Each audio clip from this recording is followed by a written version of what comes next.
নমস্কার বন্ধুরা, পলি মজুমদার লাইফস্টাইলে আরেকটা রেসিপির ভিডিও নিয়ে চলে এলাম। এটা আমি 1 জানুয়ারির দিন করেছিলাম, কিন্তু ভিডিওটা দিতে তোমাদের সামনে দিতে একটু দেরি হয়ে গেল। বন্ধুরা কিছু মনে করো না, রাগ করো না প্লিজ। তো এই যে মাছগুলো আগে একটু গরম জল করে সেদ্ধ করে নিচ্ছি। মাছটা সেদ্ধ করে তুলে সেদ্ধ হয়ে গেছে, তো মাছগুলো তুলে নিচ্ছি। ওহো, তোমাদের তো বলেই নি এই মাছ দিয়ে আমি কি বানাবো। এটা 4টে কাতলা মাছের পেটি নিয়ে নিয়েছি। এবার কাঁটাগুলো ছাড়িয়ে নেব।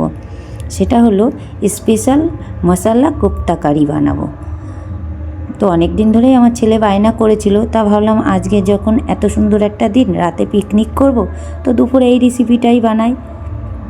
তো এই দেখো মাছগুলো বেছে নিয়ে লবণ দিয়ে দিলাম, তার মধ্যে একটু হলুদ গুঁড়ো দিয়ে দিলাম, 2-4টে দানা চিনি দিলাম, আর দিয়ে দিচ্ছি কর্নফ্লাওয়ার।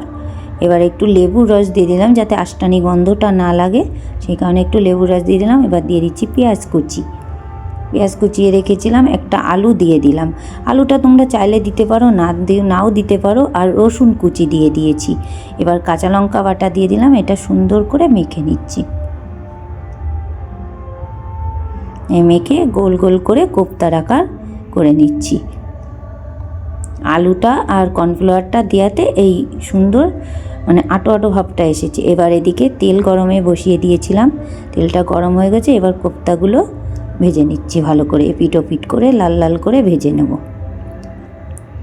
তো তোমরা কে কোথা থেকে ভিডিওটা দেখছো অবশ্যই কমেন্টে জানিও, আর কেমন হয়েছে সেটাও কমেন্টে জানিও প্লিজ।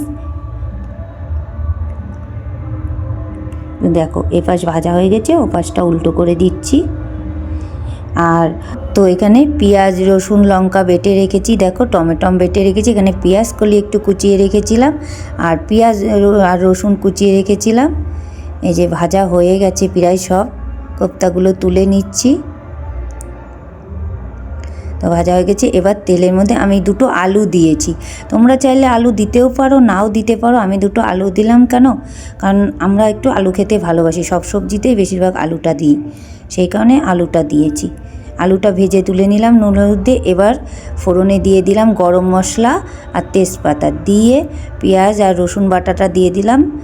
তারপরে পেঁয়াজ রসুন কুচিটা দিয়ে দিয়েছি। এবার কাঁচা লঙ্কা বাটাটা দিয়ে দিলাম, দিয়ে একবার একটু কষে নিয়ে তারপরে টমেটম বাটাটা দিয়ে দিলাম। এবার স্বাদ মতো লবণ দিয়ে দিলাম, স্বাদ মতো হলুদ দিয়ে দিলাম, স্বাদ মতো চিনি দিয়ে দিলাম। তোমরা যে যেমন মিষ্টি খাও সেরকম অনুযায়ী দিবা। এবার দিয়ে দিলাম একটু কাশ্মীরি লঙ্কার গুঁড়ো কালার হওয়ার জন্যে।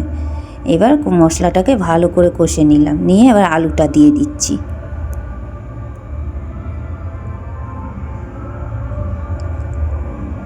তাই দেখো আলুটা দিয়ে ভালো করে কষে নিয়ে তেল ছেড়ে দিয়েছে।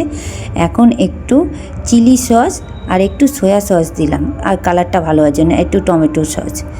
সব সসগুলোই দিলাম যে আরও খেতে আরেকটু সুন্দর লাগবে। এবার ভালো করে কষে নিয়ে জল দিয়ে কোপ্তাগুলো দিয়ে দিলাম। এই কোপ্তাগুলো দেওয়ার পর ফুটছে, তো টকবক করে ফুটে শুরু হয়ে গেছে। এবার একটু ধনেপাতা কুচি ছড়িয়ে দিলাম।